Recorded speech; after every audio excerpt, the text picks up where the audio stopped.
Terrorçılıq şoğылışlarına yol qoymaq üçün tiyişli әзірлік көру һәркемнең бурычы.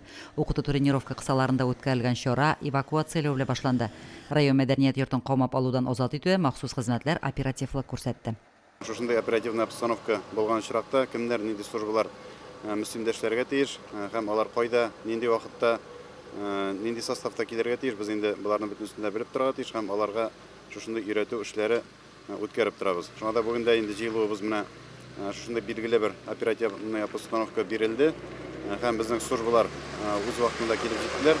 Бүгенге вазгыятьтә аеруча террорга каршы чараларны күрүне игътибарлы булырга кирәк. Бу инде беренче чиратта хөкүмәт, муниципаль структуралар һәм дә халыкка да.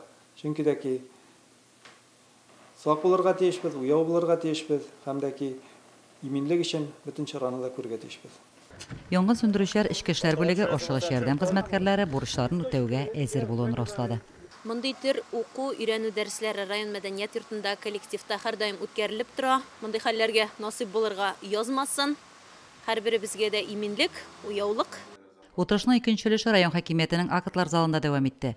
Комиссия утырышында җаваплы хезмәт җитәкчеләре иминлекне саклау юнәлешендә махсус күнекмәләр белән үзләренең эшчәнлекләрен исбатлады. Соңыннан комиссия әгъзалары махсус службалар эшчәнлеген анализлады. Җитешсезлекләр күрсәтелеп, төзәтергә кушылды. Террорчылык актлары янаганда аерым службаларның эш хәрәкәтләре тәртибе аңлатылды. Лилия Шәймиева, Динар Нуртдинов, Мөслим телевидениесе.